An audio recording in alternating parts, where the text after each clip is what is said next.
You're watching KTN Sunrise Live, and like we told you all through this week, we're taking a look at different interest groups and how they gained, if at all, from this just concluded electoral process. And of course, the best way to engage with the new administration to see some gains made by 2017. Yesterday we talked about the youth. Today we're focusing on women and some of the gains they made. Of course, we know we have 47 women county reps across the country, so some good news there. But just what were some of the challenges that women faced? And let's take a look at a story now that was done by Catherine Omwanda, talking about women representation and the voice that they have in both houses of parliament, in the political sphere in general. Take a look. Thank you very much. This election has brought with it an indication that the country is moving in the right direction in terms of increasing the number of women in parliament. The 10th parliament had 12 women who battled it out with men for elective posts, and they include Charity Ngilu, Margaret Kamar, Martha Karua and Naomi Shaban. If you include the nominated women of the time, such as Millie Odhiambo and Rachel Shebesh, the total number came to 22 women in parliament, which was about 9.8% of the August House, a small but otherwise significant number. Before we had 22 members of parliament, and now we have about 16. These 16 women include Paris Tobiko, the first Maasai woman to be elected to parliament, and Mary Emase, who is the first Teso woman to be elected into parliament. These women took their chances and battled for their elective seats with their male counterparts and emerged victors. If one is to include the 47 women representatives, the number then goes to an all-time high of 63, which is about 21.7%, an improvement from the last parliament of 9.8%. We also celebrate Meshon Lishomo, who was a nominated member of parliament, and by her right, today she's an elected woman. And we are very grateful that that tag which was on education, if it was not waived, a woman like Lishomo would not be in parliament today. So we are very grateful.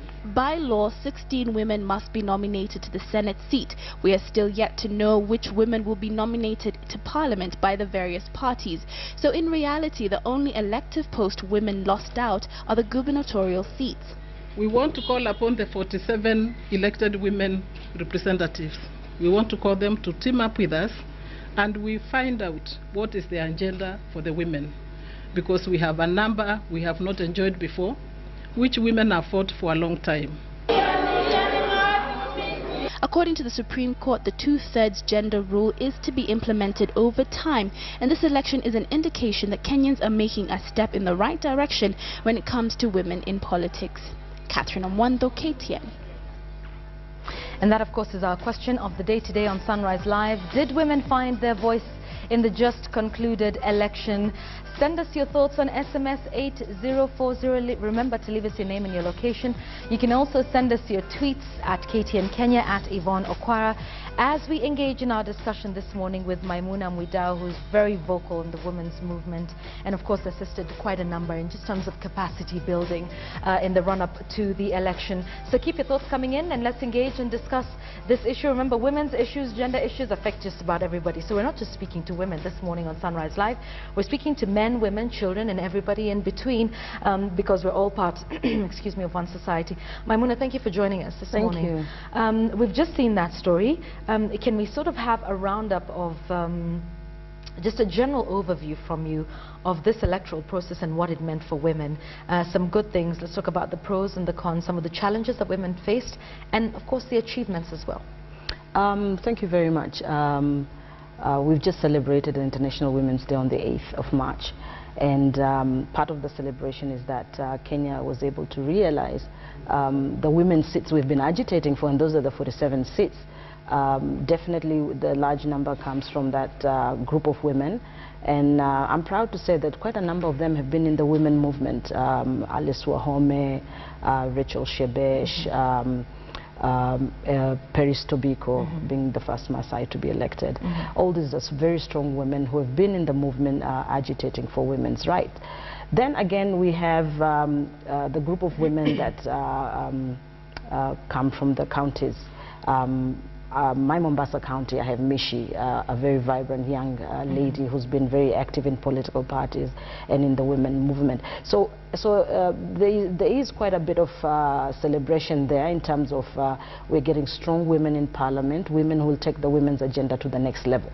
Because we've been agitating from the outside, as you've seen, yes. The elected numbers is very small, but we're able to get the 47 ones and hope that they will move with the agenda at that level. Okay, let's talk about the role of the 47 women county reps. Perhaps misunderstood to a great extent. Just explain to us what their role is and what is expected of them in the next 5 years. I think we should not be having high expectations on this particular position. First, it was a very difficult position for women to campaign at the larger county. At the same time, this particular position does not have funding at all. So to me, it's a beginning for women to start learning, taking up leadership. So it's a learning process for the women. This is the first time we've ever had such a position. So I would look at it as an opportunity for those women to learn, and maybe in the next term, we probably should see them going for the other constituency position and leaving other women to come through that space. So that we'll be increasing the numbers, but giving space for others to learn at a much slower pace. These women will have a very difficult time to try to work in a larger county, but probably they might try to work in partnership with the constituencies. That way they'll be able to influence development in the various constituencies, because since you don't have a budget, you cannot plan for anything. Right. Yeah. Okay. And their role there is to speak on behalf of women. I think during the campaign period, there was a lot that was going around. What is the role of this this particular position, and will they only be speaking exclusively about women, and why should we have that position? Why can't a man run for that position, for example? Just give us some perspective on that. Well, I don't think they'll be speaking specifically for women, but it is about looking at women's leadership and what it can provide. So they were elected by both men and women in the county. So ideally they will be in a position to help in terms of development for society. We're not looking at it like just for women.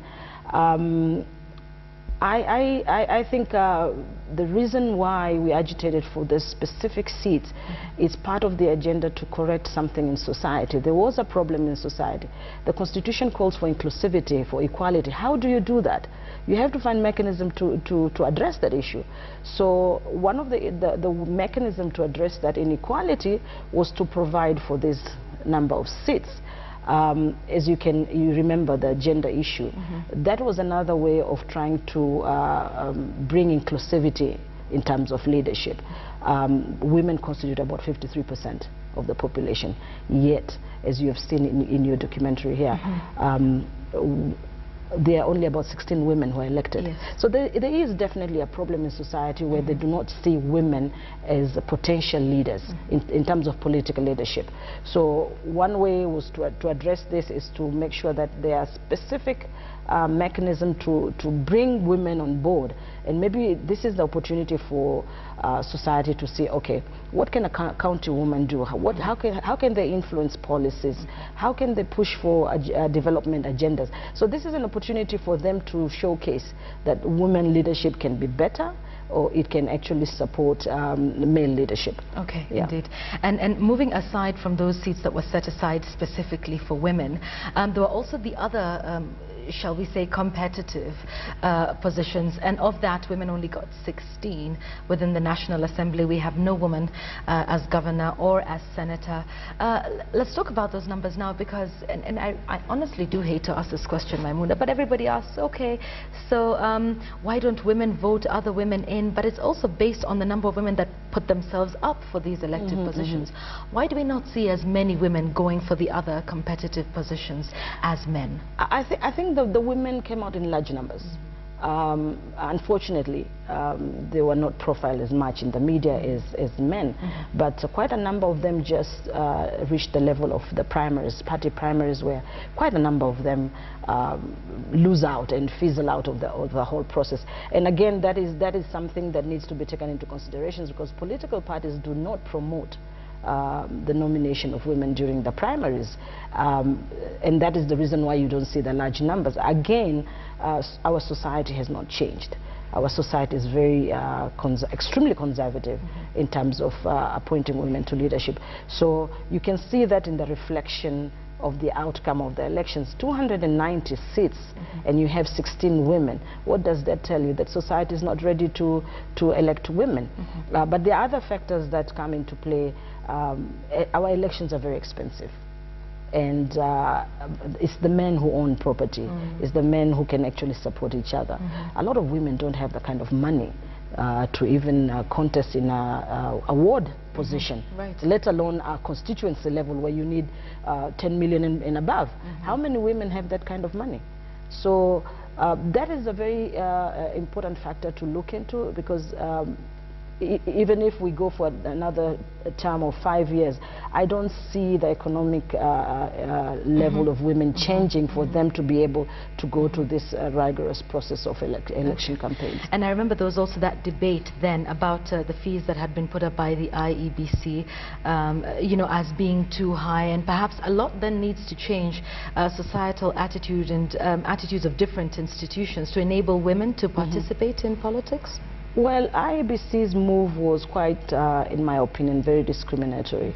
We are trying to run away from situations where you block quite a number of aspirants. I think they are trying to do that to see who is serious and who is not, but that is the wrong way to do it. Ideally, they should have opened the doors, let everybody contest. It's an open competition. Let someone try it and fail half the way or win. But limiting women from getting halfway, I think that was based on finances again. And as we said, women do not have money. And there was no funding for women in terms of grassroots mobilization, which is very, very important. I've been there on the ground. I've contested before, and I know what it means to go through that process. Just give us that, because having been through a process like that, what are just some of the challenges that a woman would face when she decides, okay, right, I want to go for a certain position? What is it like? Well, it's an experience one cannot forget.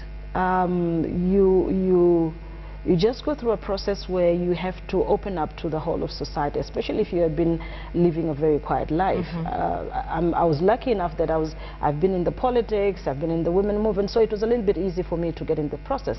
But then there are other issues as cultural issues. Absolutely. Everybody's coming from coast and predominantly a Muslim society, myself being Muslim, it was difficult for the community to accept the fact that this is a Muslim woman and she wants to go into this public arena, because politics is a public arena, which is the domain of men, and a woman is supposed to be in the private arena, which is the kitchen, and all of a sudden you break the rules and the norms, and people become uncomfortable. So there was a lot of abuse that women cannot be leaders, and since when did a woman become a leader in the Muslim culture? And that applies to all other situations too in other societies. So it was very difficult, because when you don't have access to for instance, the mosque, where it's just men who are sitting there and they're discussing politics, and they agree amongst themselves that, well, since she's a woman, you know, we cannot give her an opportunity to lead. But I'm so thankful that with the 47 seat, this provision in the Constitution, all of a sudden things have changed. And I remember going to Mombasa during the campaigns and observing what was happening, and there was quite a large number of Muslim women candidates. As you have seen, Mishi is a Muslim from Mombasa County. There's Zainab Chizuga from Kwale. There's Shakila Abdallah in Lamu. Aisha Katana in Kilifi and Tana River. This could have never happened if there was no provision in the Constitution for the special seats for women. Because as you see, the rest of the seats were taken by men again in the same tradition. So for me, this has been a plus. And again, in the northeastern, we've seen quite a number of women coming in. That's history in northeastern. Clans tradition would never give us a woman from... But they had to because but of those they had to 47 because of those seats. 47 seats. So Right. definitely that's a positive move. And if we had the truth agenda principles being applied at this period of time, I can assure you we would have had at least 100+ women in parliament. And we will talk about that and the role that the new government that will be coming in will have to play in terms of implementing that. But you just speak about cultural and drawing from your personal experiences. And we have Peris Tobiko as well. Absolutely, who was yeah. advised by the elders to not take this move, and she went against the grain. And for her it was, you know, the competitive positions that we've been talking about. I think I've known Peris, and she's a very, very strong woman. She's beaten the odds. I think that was a political move that was using the elders to put her down. But Tobiko has been working very hard on the ground for the last almost 2 years non-stop. And she was very serious about wanting specifically to go for the constituency and not the women's seat, for the simple reason that she would give an opportunity for another woman to come on that seat, so there would have been more women. And she had the strength and she had the ability to mobilize. So for her it was easier to go for the constituency. And again, she's already opened the doors for the Maasai girls out there. So the community will learn through the process that she is one of their daughters. She has made history for them, and there's a need for her to be supported, so that in the future we can have more Maasai women coming for elective seats. Right. And the same also happened with the Teso community. So a lot of good things happening. Absolutely. I mean, that's a very small ethnic group, and if they were able to elect a woman, and I'm very happy, by the way, with the Rift Valley and the eastern part of the country, Ukambani. Quite a number of women have come forth. I know Regina Ndambuki from Kilome, who has tried, I think this was her third or second attempt. And you can see there some certain areas are very comfortable with their women, and some will still have a long way to go and start, you know, thinking about the women leadership. So there is a definite change. It's very small, but nevertheless it is change. Okay, and that's important to take a look at. Let's move a step higher and take a look at the effect of the two women, the only two women we've had in this country who've run for president. One of them was Charity Ngilu before, and now we had Martha Karua in that. What sort of message do you think Martha Karua has sent out to various women? Of course, you know, going for the top seat isn't easy. If you took a look at the resources that Martha Karua had compared to those of what we call the big boys, she didn't do choppers, she did sort of the most personalized visits. I think was the only candidate to go around the 47 counties twice. Let's talk about that. And it's obviously a difference that women bring to the campaigns and to the political scene. You know, men are more flashy and, you know, it's a bigger style of thing, but Martha was more, you know, personalized. But let's talk about that. We know she didn't make it as far as she would have hoped, or many women would have, but just the fact that she chose to run, what sort of, is that a good thing, a plus? Talk about that. It is a good thing, and I think the precedence was set by Honorable Charity Ngilu when she contested. She was the first woman to contest. So the precedence had already been set. But again, Martha went out and talked to almost everybody in the country. Martha was about, listen to what I have to say. I don't have the money to splash around. I'm open. These are the issues. She was very focused on the issues. She did not touch on the ethnicity issue, which is the biggest issue in the country. The numbers are about ethnicity, and you know, we keep on running away from that issue, but it's very important that Martha was focused, and all she wanted was people to listen to what she had to say. And that is the tragedy of our society. We are not interested in the real issues. We're interested in the fanfare. We're interested in the colors, in the mobilization of singing and shouting and enjoying ourselves, really. And then we are very good at complaining that, oh, this government did not deliver A, B, C, D. But Martha was very clear what she wanted to say. And if we were honest with ourselves, she was the candidate. she didn't have the funds. As again, it boils down to having money, the resources. That's right. She did not have the kind of resources Yeah. that the rest of the groups had. Yeah. But she had the right issues. Okay. And she was addressing them. And perhaps we've talked about this before, also when we had Lorna Irungu on the show, and she was talking about, you know, just it being about the message and a certain sensitivity that women bring to issues. That's a little different from men. I mean, we look at, you know, the sort of issues where the child bearers and, you know, the ones that nurture the families. So there's a certain difference that women bring. Is that right? Well, I may not agree so much on that, but yes, women do bring a different kind of thinking, I would say. And I didn't see the softness in Martha. All I saw, I saw is a strong leadership. Right. Yeah, with a little bit of that femininity in it, but a very strong leader. Okay. That is what I was saying, and that is exactly what we need to look at. The gender does not determine so much.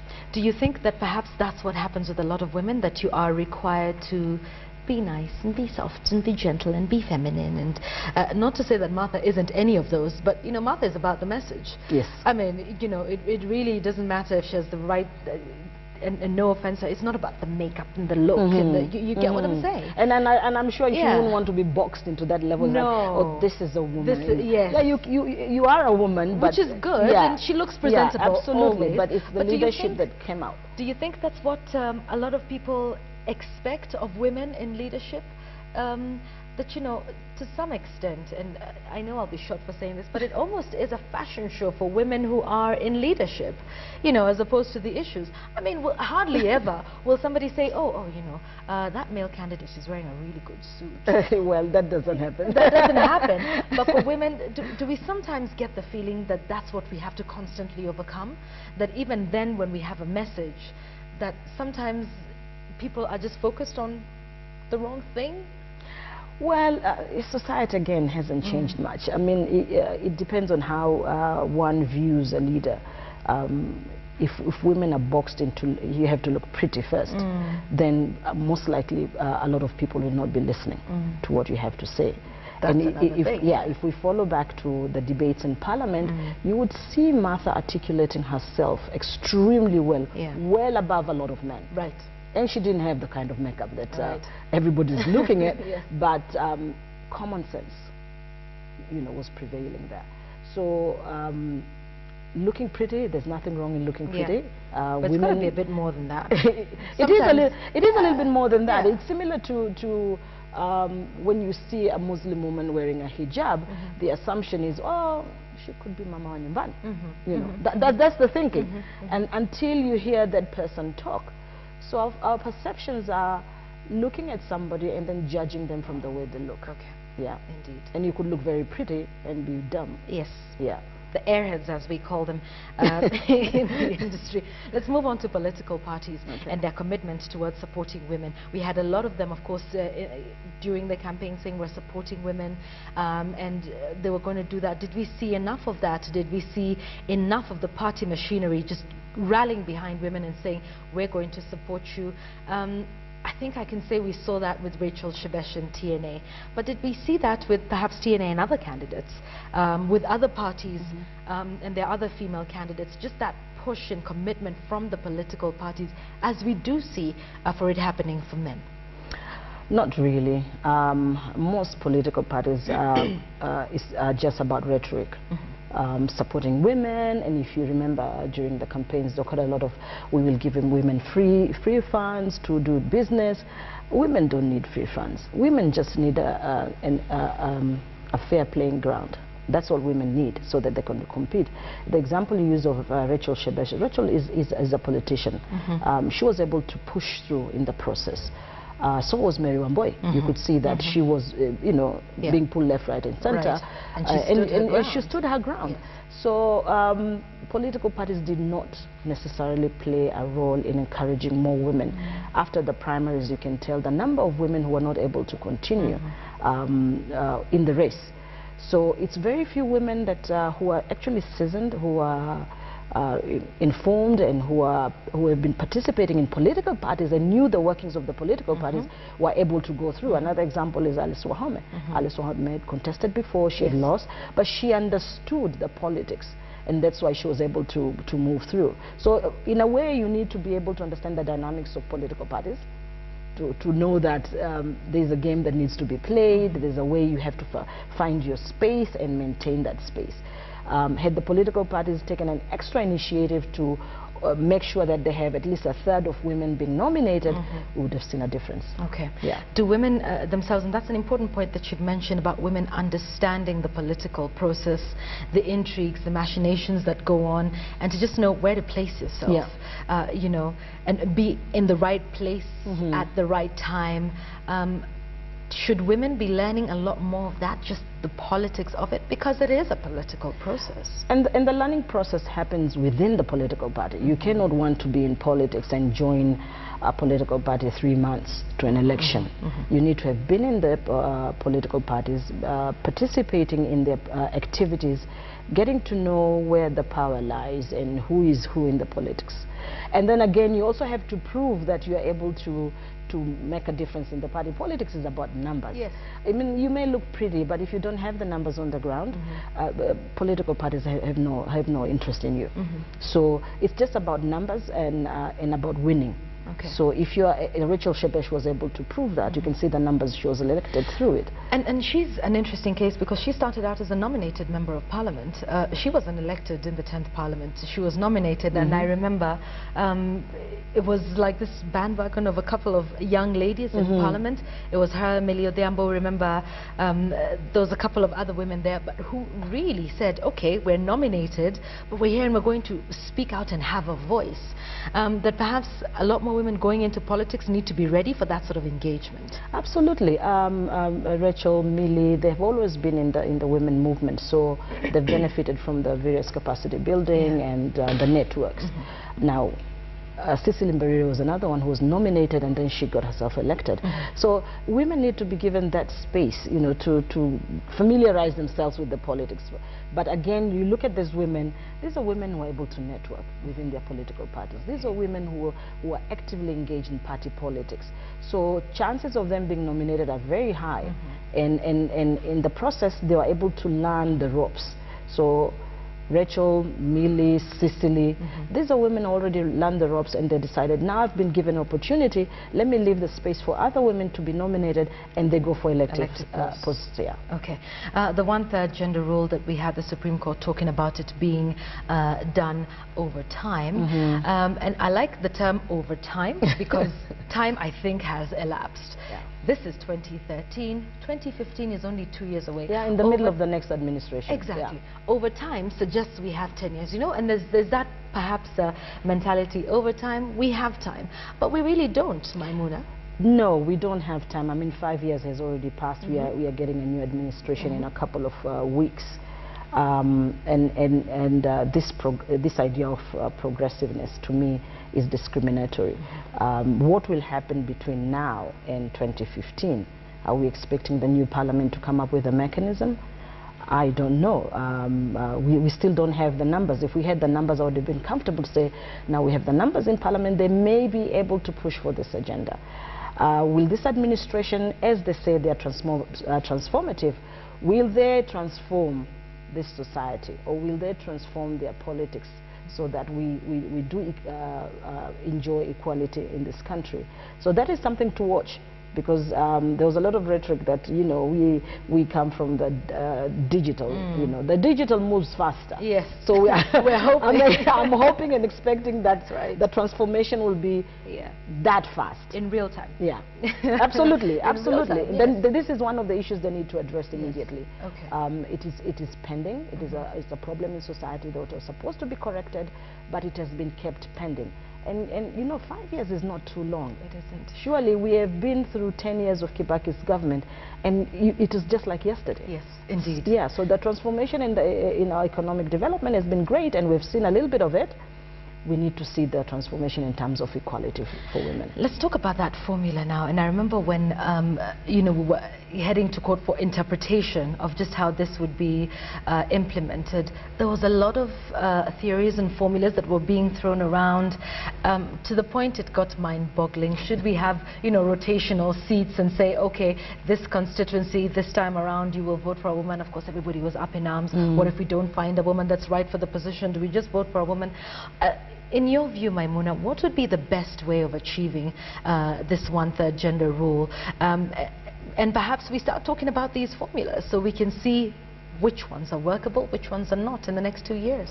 Well, the formulas were so many that were proposed, and I'm glad that I was part of that team that was proposing some of the formulas, rotating, you know, just putting aside the 18 new constituencies for women. But then the other argument was like, oh, that will be discriminatory, discriminating on the citizens to choose their leaders. Yes.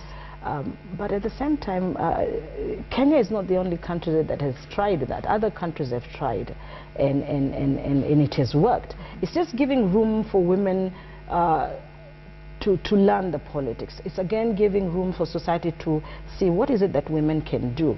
But then the arguments kept on going back and forth that, well, it is not fair, women wanted the seats for free. But again, we have to come up with a mechanism, one way or the other. It may be discriminatory in the short term, but it may work in the long term. It is not a permanent feature. It was something that was to be implemented to enable the women to start moving and society to get comfortable that, you know, women leadership is leadership like any other. Now this argument about, oh, will we get women, the right women? If we do an audit of parliament, the last parliament, there are no right men.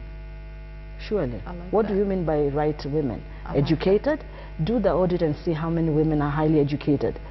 Do the audit and see. Highly educated. We are 53% of the population. Right. We will not miss a woman. If the TESO can bring a woman at the TESO, a very small community, that's right, then everybody else can bring a woman. There are so many women out there who are capable. The problem is that we have not been able to accept the fact that women are as capable as men.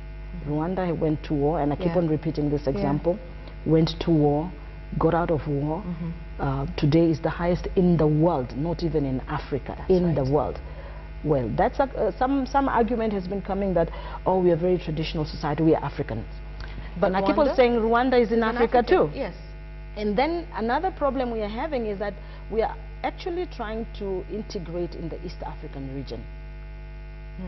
Some of those issues will come up. Tanzania has moved ahead. Rwanda, Burundi has moved ahead. Uganda has also moved ahead.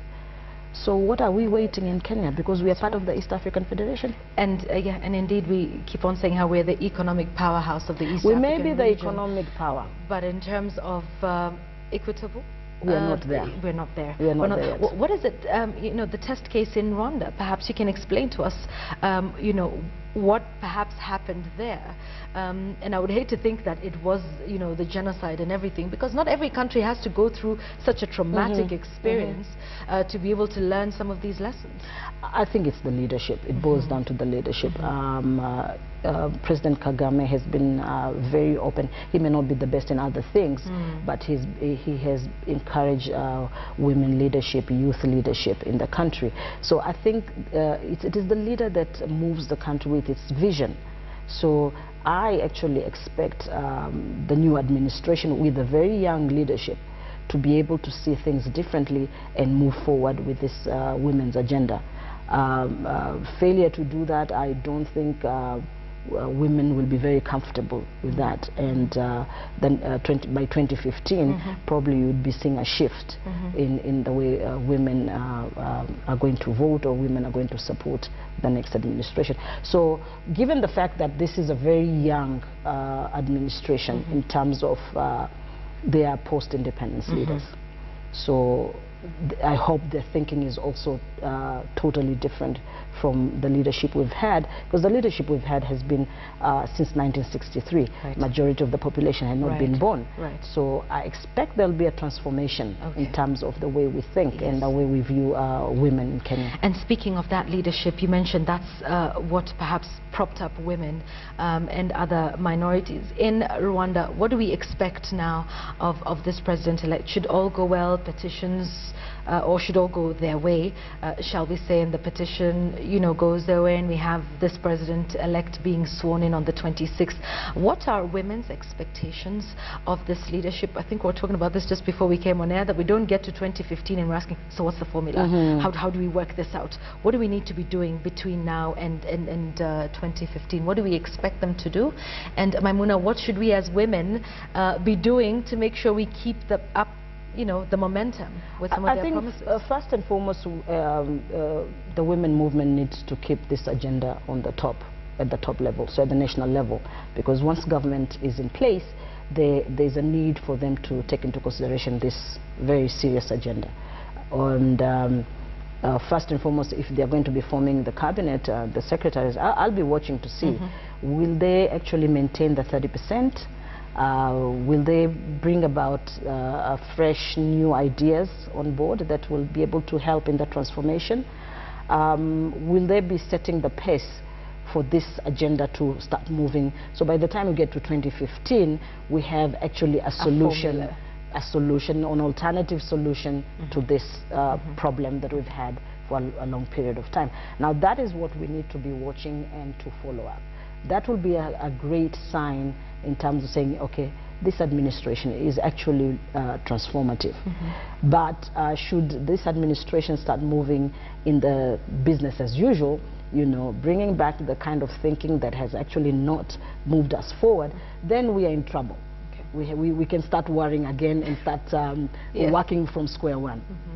And in terms of women engaging with this new system of government, we have a lot of devolved services going down now to their level. Just tell us how this is a plus for women now in terms of accessing opportunities perhaps and resources and funding for them to become a little bit more economically empowered. That's a very interesting issue, because right now we will see more women coming into the county assembly. It was not affected by the two-thirds issue. So if the trend has been the same as the parliamentary, that majority of the men were elected, then we should see at least a third of women being nominated. And that increases the number of representation at the grassroots level. Now we can celebrate that. And given the fact that the counties will be the focal point for development in the county level, I can see an improvement for women, because that's where the resources will be closest to the people.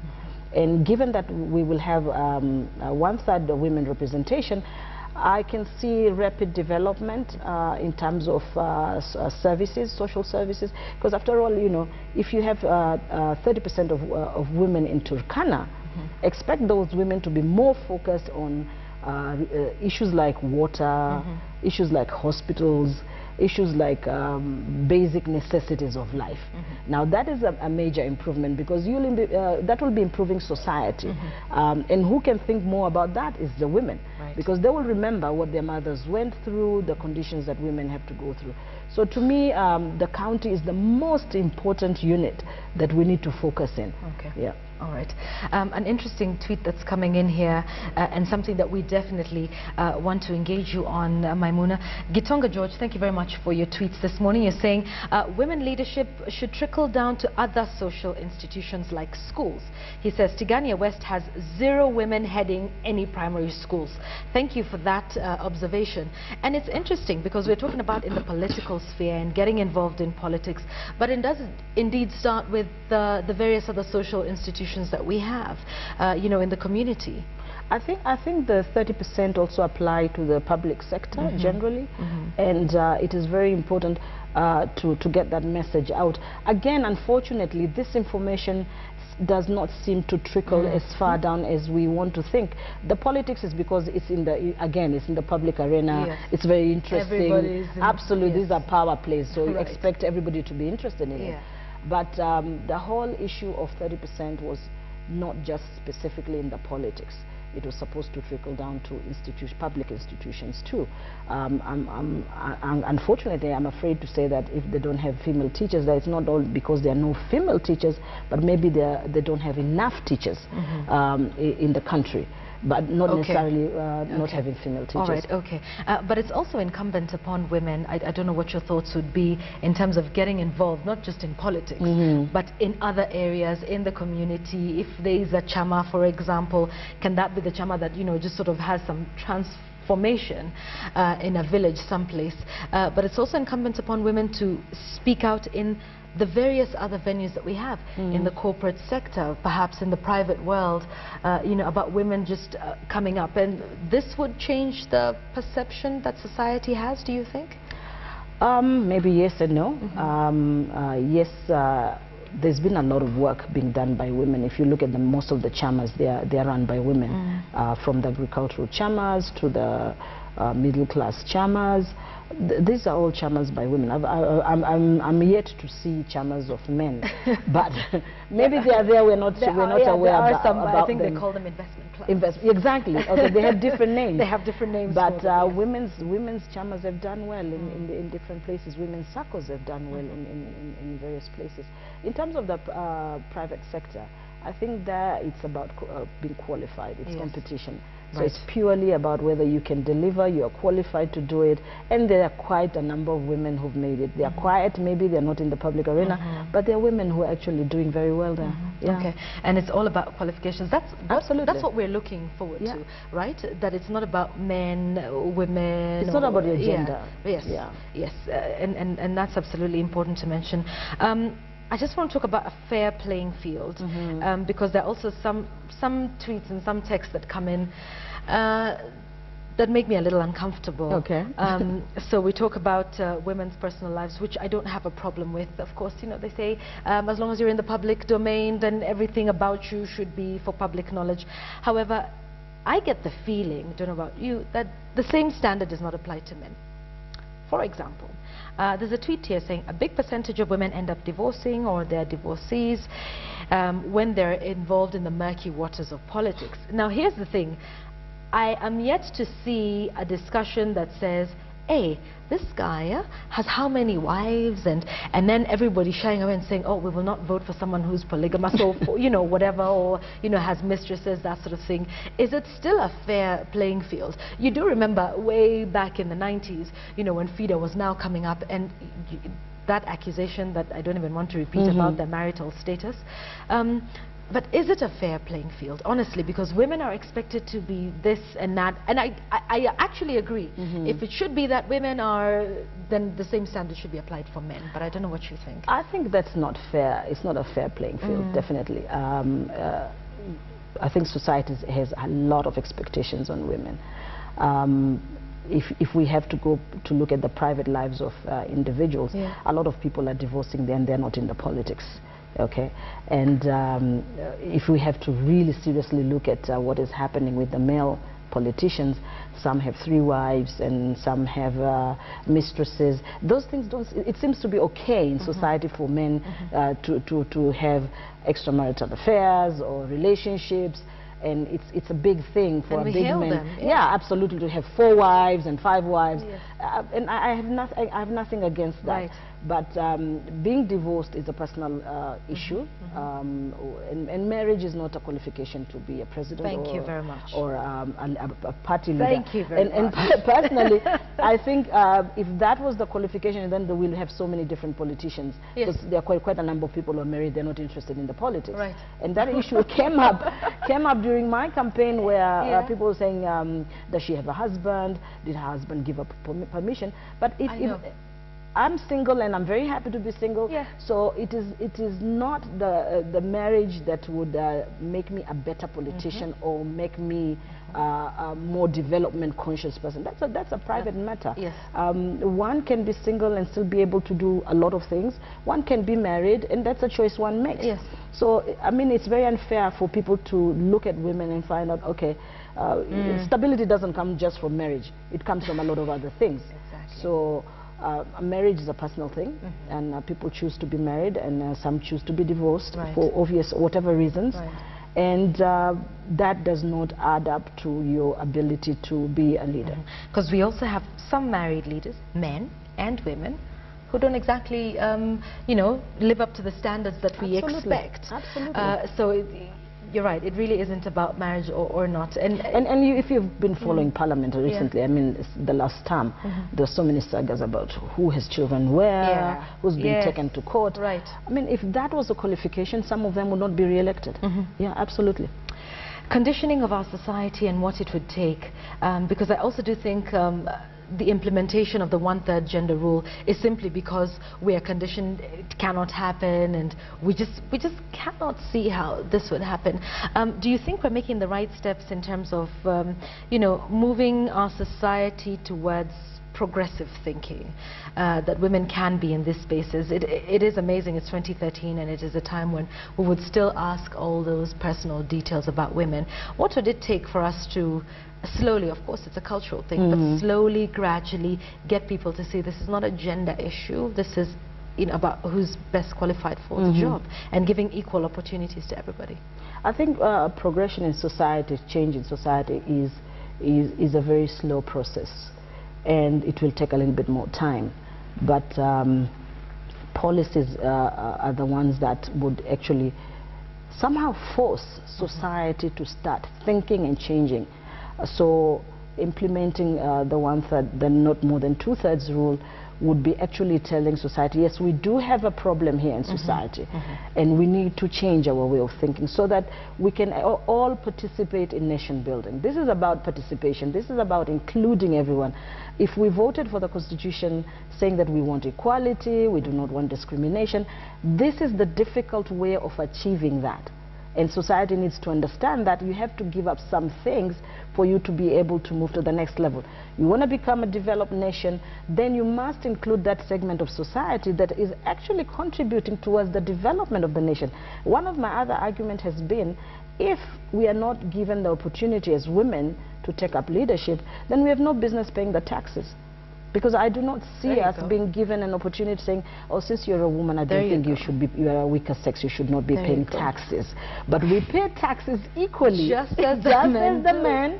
So ideally, we need to have an opportunity also to decide as to how we are going to develop. If I'm paying taxes, I better be given an opportunity. Actually, I want to take the opportunity. I do not want to be given. Yes. I want to take the opportunity to be able to make a decision as to which direction this country is going to move into. Okay. And just speaking about that, and speaking about being given versus taking the opportunities and taking advantage of those opportunities as well, there's that constant refrain that women don't vote for each other, that we're the slight majority, an ever so slight majority. I mean, but what has been proven in the census is that we are equal, men and women, in terms of numbers in the country. So a lot of people saying, well, you know, women should vote for women. If we have half of the population being women, how come half of the population did not vote for Martha Karua, and we're seeing 6 million votes for Uhuru Kenyatta, 5 million votes for Raila Odinga? What would you say to that? Well, whether Uhuru gets 6 million and somebody else gets 30,000 votes, again, it all boils down to the resources first and foremost.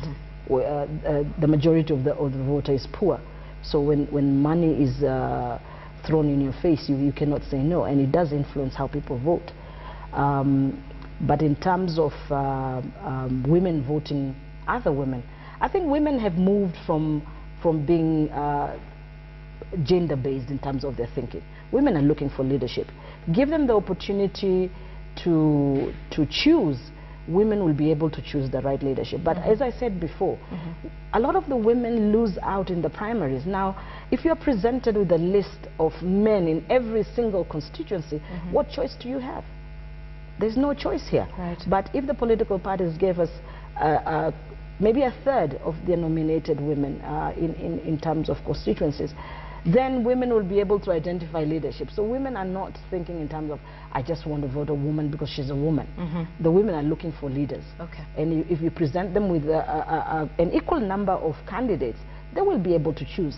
But if you're presenting them with 99.9% of male candidates with one woman, that is why Tessa was able to give us a woman. Yes. Because whichever party she came from gave a nomination to contest.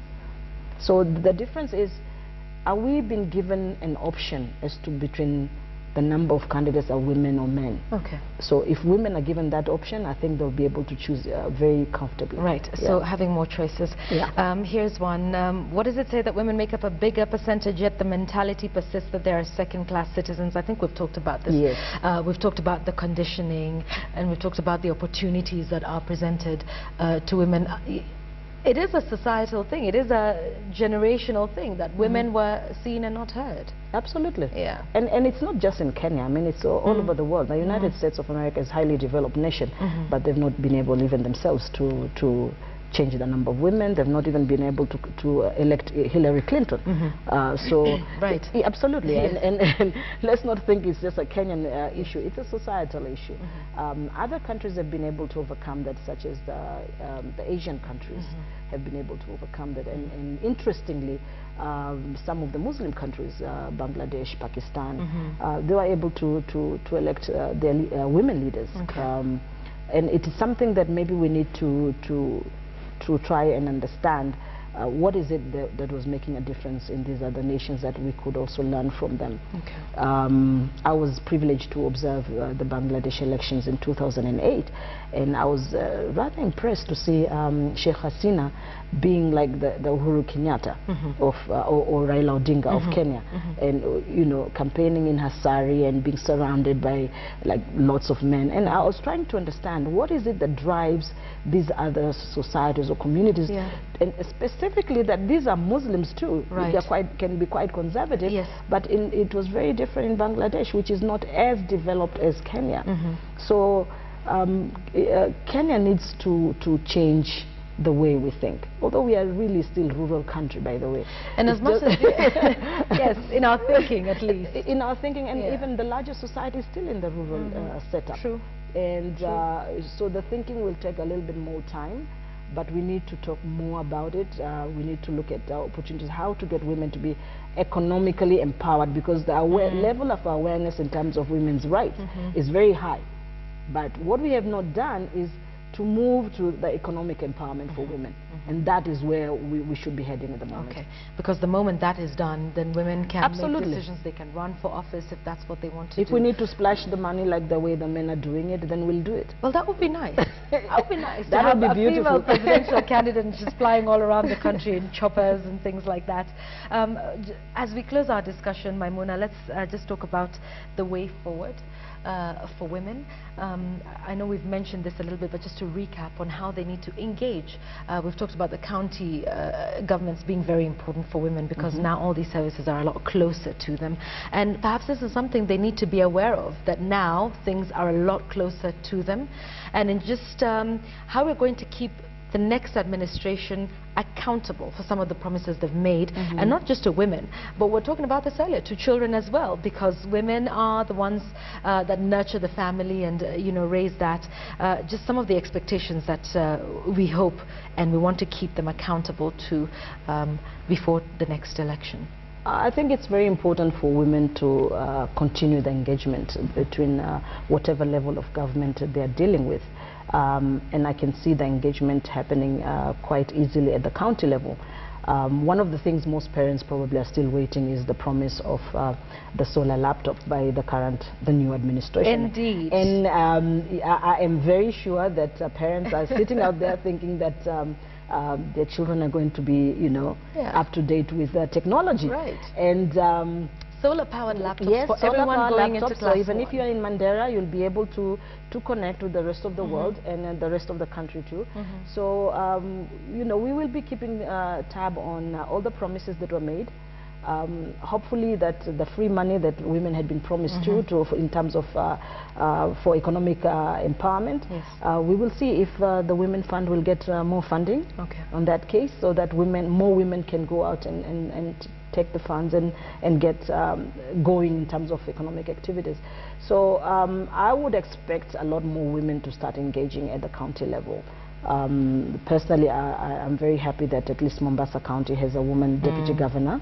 So I would expect the women to use that opportunity and engage the deputy governor to be able to influence the activities in the county. Okay, all right.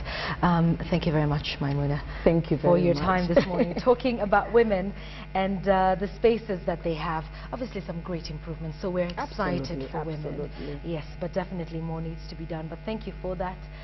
Talking about the expectations of women with the next administration that is yet to come in and yet to be sworn in officially and formally, and just how women can engage going forward.